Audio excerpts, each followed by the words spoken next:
자, 5월 30일 일요일 두 번째 종목 분석 영상입니다. 이번 시간은 조선 해운 이쪽의 종목들을 좀 볼게요. 최근에 이런 이게 시클리컬 업종 중에 뭐 철강, 뭐 앞서 봤었던 구리, 비철 이런 것도 있었고, 또 조선 해운도 굉장히 좋은 흐름을 보이고 있기 때문에 우리가 좀 살펴보도록 하겠습니다. 일단 월봉 잠깐 먼저 볼까요? 현대 미포 조선부터 좀 보죠. 월봉으로 보면 이게 뭐 길게 좀 보면 뭐 좋았던 시절이 있었죠. 2007년, 8년 요런 6년, 7년이군요. 이렇게 좋았다가 쭉 가라앉고 거의 바닥까지 가라앉고 지금 이제 조금 상승했다.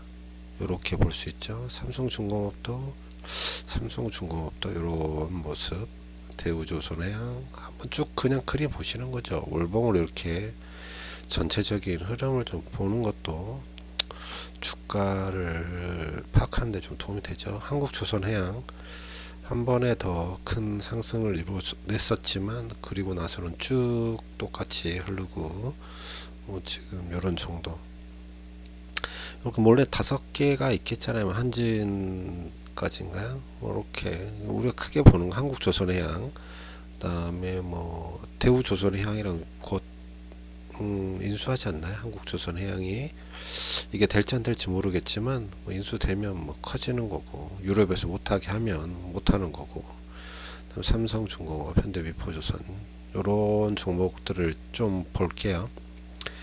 일단 월봉상 보면 시그널을 좀 켜놓고 볼까요? 우리 MACD를 켜겠습니다. MACD를 켜놓고 보면 월봉상 뭐 철강이랑 비슷하죠. 작년 11월 맞죠? 11월부터 해서 계속 좋은 흐름을 좀 보여주고 있다. 이렇게 생각을 하시면 돼요. 이번 달에는 좀 좋지 않았지만 어이쿠 한 번 더 하겠습니다. 삼성중공업도 이때 매수 시그널은 작년 11월 맞죠? 작년 11월에 매수 신호가 떴고 그리고 나서 이런 상태. 이게 지금 너무 크니까 우리가 지금 이해하기가 좀 힘든데 이게 50봉 정도로만 바꾸고 월봉을 다시 한번 보겠습니다. 현대미포조선 11월 이후로 제 지표를 많이 지웠네요. 볼린저 밴드의 어떤 상단을 계속 터치하면서 올라가고 있고요. 지금은 상단 위에서 조정을 좀 받고 있는 형태죠. 미포조선요. 삼성중공업은 작년 11월에 매수 신호가 뜨긴 했는데 뭐 여러 가지 이유로 인해서 일회성 쇼크가 있었죠. 뭐 증자 삼성중공업은 너무 유상증자를 많이 하니까 좀 그렇죠. 아무튼 그런 걸로 인해서 또 곤두박질 쳤습니다. 나중에 일본 보시면 알겠지만 매우 심한 곤두박질을 쳤고 아직 그렇다 그래서 뭐 매도 사인이 뭐 뚜렷하게 나온 건 아니죠. 자, 대우조선해양 뭐 다른 종목들은 비슷합니다. 뭐 작년 11월 이후 쭉 상승을 하고 있고 5월달에 좀 조정받았고 한국조선해양 아무래도 1등 자체가 이렇게 움직이고 있죠. 월봉만 봐도 현대미포조선의 흐름이 가장 좋아 보이죠. 이게 지금 원픽으로 찍어놓은 리포트들이 꽤 많은데 이 리포트를 제가 봤나 보군요. 미포조선을 원픽으로 찍었죠. 다만 이제 이렇게 좀 합쳐지면 인수를 하게 되면 한국조선해양이 대우조선해양을 그럼 좀 어떻게 될지 모르겠다 이런 내용이 적혀 있었던 걸로 기억이 납니다. 자, 어찌됐든 흐름은 우상향 쪽에 있으니까 한번 일봉을 살펴보도록 하겠습니다. 자, 한국조선해양부터 보면 최근에 5월에 조정을 받았으니까 매도 시그널이 떴었죠. 자, 우리 이게 지금 비공개 영상이니까 우리가 보면 우리 그 MACD상 매수 신호가 뜨고 이 차트는 잠깐만요. 뭐 조금 공부한다는 의미에서 자, 조금만 넓혀서 보겠습니다. 요런 정도 넓혀 볼까요? 공부하는 의미로 보시는 거니까.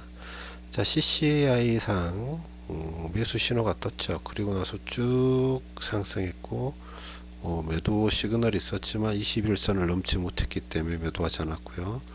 마찬가지고요. 21선에 빠지지 않았기 때문에 한 여기나 여기쯤 일부 매도를 했을 수 있죠. 즉 여기에서 사서 여기에서 일부 매도를 했었겠죠.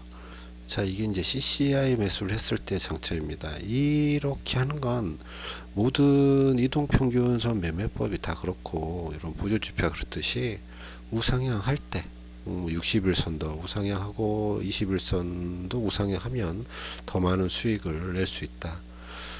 똑같이 보시면 MACD 역시 여기서 매수를 걸었고요. 매도를 하라고 했지만 영선 위에서의 어떤 매도 시그널은 뭐랄까요, 그 21선을 넘는지 안 넘는지를 보고 결정해도 늦지 않다.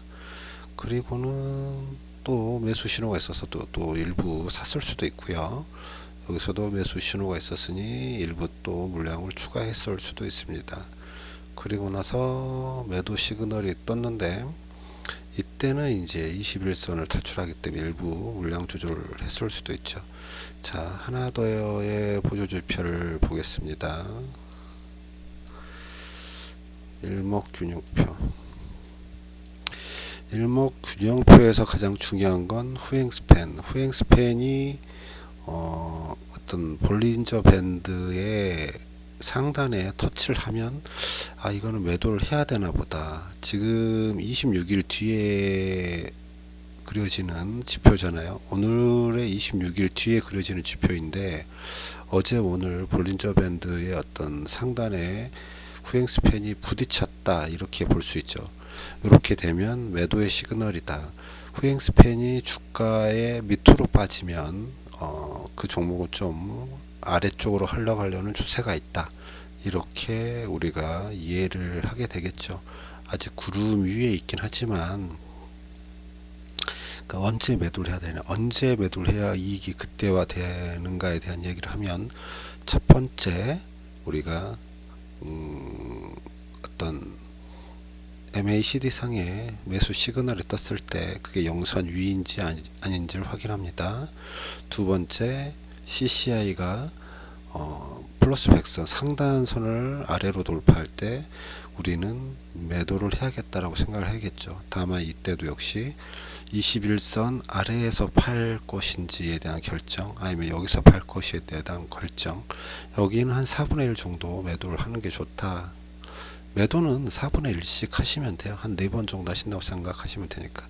그래서 첫 번째가 되겠죠. 두 번째는 후행스팬이 부딪혔거나 주가 안으로 들어올 때 한 번 더 4분의 1을 매도하시고, CCI가 아래쪽 하단선을 돌파해서 아래로 흐를 때 세 번째, 또는 MACD가 영선을 돌파해서 아래로 꼬라박을 때 이때가 네 번째, 요런 정도. 이게 뭐 순서가 조금 다를 수도 있지만 요런 정도, 뭐 3, 4번이 같이 뜰 수도 있겠지만 요런 정도의 매도 순서를 지키시면 괜찮지 않을까, 이렇게 생각을 합니다.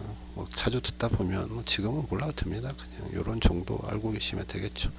자, 반대로 이게 지금 매수할 수 있는 자리는 아직은 없어요. 아직은 매수 시그널이 특별한 게 없죠. 이게 방향이 바뀌거나 골든 크로스가 뜨거나, 이제 영선 위에 골든 크로스가 뜨면 이런 식으로 좀 물량을 더 타볼 수도 있겠죠. 뭐 가장 좋다라고 제가 느끼는 건 CCI가 영선에 빠졌다가 올라서면서 나타나는 어떤 매수 신호랑 MACD의 어떤 매수 신호가 골든 크로스가 함께 나타나주면 좋은데, 지금 한국조선해양은 좀 기다려야 되겠죠. 지금은 언제 팔까에 대한 얘기, 다음 주 월요일 봐야겠지만, 지금 주가의 어떤 상단에 찍혀 있기 때문에 더 밑으로 흐른다면 매도를 하는 게 좀 좋지 않겠나, 이렇게 생각을 해보게 됩니다.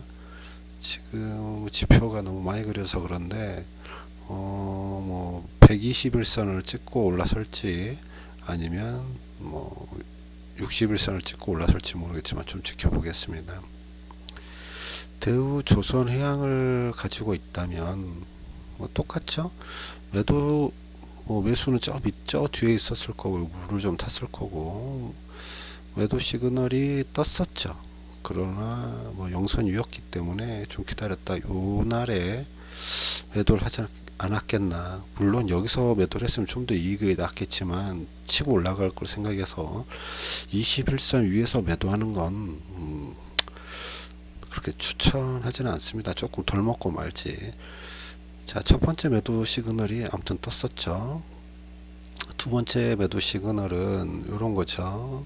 후행 스팬이 볼린저 밴드의 어떤 상단을 터치하거나 또는 주가를 터치했을 때 한 번 더 매도를 하시면 되겠고, 세 번째, 네 번째는 아직 멀었다. 대우조선해양은 아직은 괜찮은 형태로 보입니다. 물론 이제 일부 4분의 1 매도가 걸려 있지만 이 주가의 흐름은 뭐 찍고 다시 올라갈 수 있는 형태도 좀 보이고 있다. 이렇게 생각을 하네요. 그죠? 조금은 다르죠. 한국조선해양과는 조금은 다른 것 같습니다. 조금만 크게 보면 우리가 만약에 매수를 알고 시작을 했다면 어디 산다고? 여기 사거나 여기서 매수를 했겠죠. 그래서 확인을 하고 매수를 했어도 꽤 많은 수익을 거둘 수 있었다. 물론 한번 매도를 했어야지만 되는 자리가 떠서 고민을 했을 거고, 여기는 영선이었으니까 특별한 고민을 하지는 않았겠네요. 이런 정도. 자, 이제 삼성중공업이죠. 앞 영상, 이전 영상에 제가 이제 그 MACD와 CCI가 같이 매수 신호를 보이는 종목들을, 금요일 날 보였던 종목들을 몇 개 정리해서 올린 게 있는데, 삼성중공업도 그 중에 하나입니다. 골든 크로스가 났고 하단선을 돌파하고 있죠. 그래서 이 자리가 좋은 매수 자리인가, 이런 이야기를 했을 때 61선 자체가 약간 아래쪽으로 처짐이 있고 121선도 약간 좀 처지는 게 아닌가. 썩 좋은 형태는 아니지만 매수해 볼 수 있다, 이런 얘기를 드렸죠. CCI가 약간 상승하는 형태이고 주가는 약간 하락하는 형태를 띠고 있기 때문에 약간 컨버전스 형태를 보여서 뭐 보조지표 방향을 따라갈 거다, 이렇게 지금 생각을 하는 거죠. 상승하지 않을까 하는 이런 생각에 매수 괜찮다, 이런 얘기를 했었던 것 같습니다. 이게 이제 유상증자로 갭으로 하락했던 구간이 있죠. 요 갭 구간이 결국엔 저항이 될 것이냐, 아니면 정말 순식간에 올라갈 수 있는 공간이 될 것이냐. 이 지표로만 보면 한꺼번에 튀어 올라가기는 쉽지 않아 보입니다. 뭐 후행 스팬도 뭐 주가에서 너무 멀리 있죠. 뭐 주가 이렇게 있는데 얘가 뭐 횡보한다 그래도 닿을 일이 아직 좀 멀었어요. 그래도 일단 매수 신호가 떠서 뭐 아주 뭐 원쿼터 정도 매수해 보는 거 조심스럽게 괜찮지 않을까 하는 생각 가져보죠. 너무 급할 필요는 없어요. 굳이 저게 마음에 끌리지 않으면 하지 않아도 됩니다. 굳이 위험에 투자할 필요는 없죠. 요렇게 61선 120선 다 위로 뜨는 것들도 많은데 굳이 저런 걸 선택할 필요는 없다. 자, 현대미포조선을 보면 여기도 매도 신호가 있었었죠, 최근에. 그리고 이날 매도를 일부 했어야지만 된 것 같아요. 후행스팬은 아직 주가 위에 있기 때문에 두 번째 매도는 좀 더 기다리면 될 것 같고요. 뭐 서너 번째 매도는 한참 멀었고요.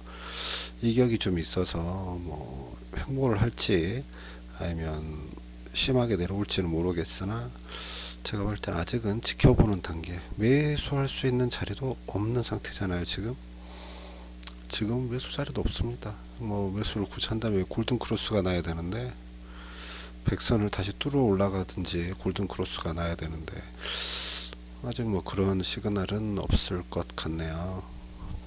지켜보시죠. 그리고 뭐 두 개 종목을 더 놔뒀죠. 뭐 요즘에 너무너무 좋은 HMM 뭐 주가를 그래프를 보면 알겠지만 어마어마한, 정말 어마어마한 HMM. 얘도 좀 볼까요? 좀 보조지표를 지우고 우리가 일목균형표를 잠깐 지우고 볼린저 밴드 살짝 뺀 다음에 잠깐 보겠습니다. 자, 지표상 보면 우리 CCI 매매를 했다면 이때 샀겠죠.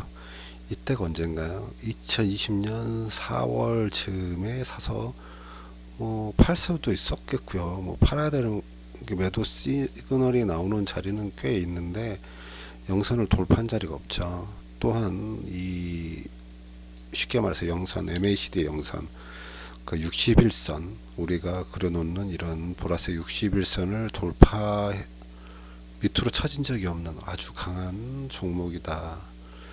이렇게 볼 수 있습니다. 월봉도 역시 예쁘죠. 정말 어마어마한 그래프가 아닐 수 없습니다. 이 힘이 너무 좋아요. 그래서 무섭기도 하고요. 자, 됐고 이제 우리는 우리의 일을 해야 되니까. 자, 지금 상태에서 보면 뭐 매수 매도 워낙 치고 올라가는 차트이다 보니까 이게 이러한 시그널들이 많이 뜨긴 하죠. 계속해서 올라가다 보면 매도 시그널도 잡히고, 매도 시그널 잡히면 바로 또 매수 시그널 잡히고, 이런 건 상승 힘이 굉장히 큰 거잖아요.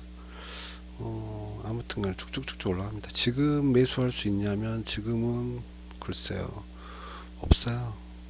없잖아요. 뭐 이렇게 뭐 특별한 시그널이 없습니다. 요런 CCI상 요런 자리 골든 클로스가 났을 때 살짝 지금 매우 높은데, 매우 높기 때문에 좀 가능할까 싶긴 하지만 뭐 혹시 필요하다면 매도 다음 매수 요렇게 잡히는 요런 자리에서 한 번쯤 뭐 소량 들어가 볼 수도 있나, 요런 생각 가져봅니다. 저도 한 번도 해본 적 없는 매매법이긴 한데, 요런 자리 하루 찍었다가 방향을 바꾸는 자리, 요러한 자리에서 매수해도 되는 건가 싶기도 하네요.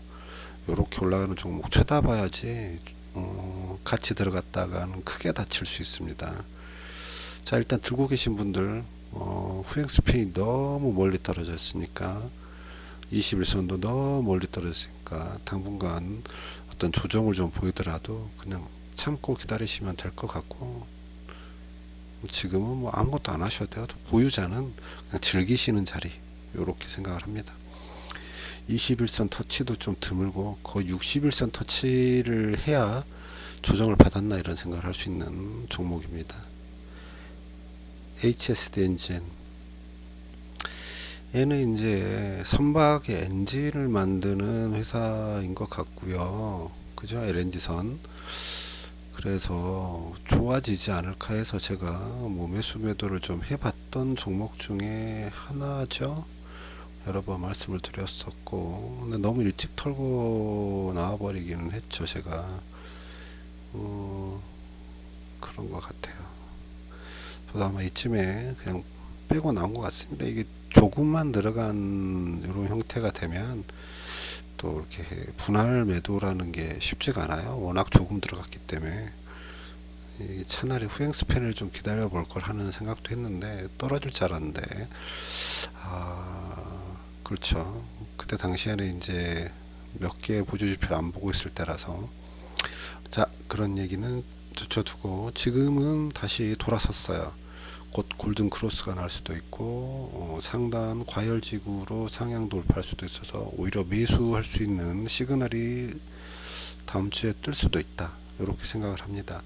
조심하셔야 될 건 늘 고점에 대한 부담감은 가지고 있어야 됩니다. 많은 물량이 들어가서는 안 되고 언제든지 탈출할 수 있는 준비를 하고 있어야 한다, 이런 건 알고 계셔야겠죠.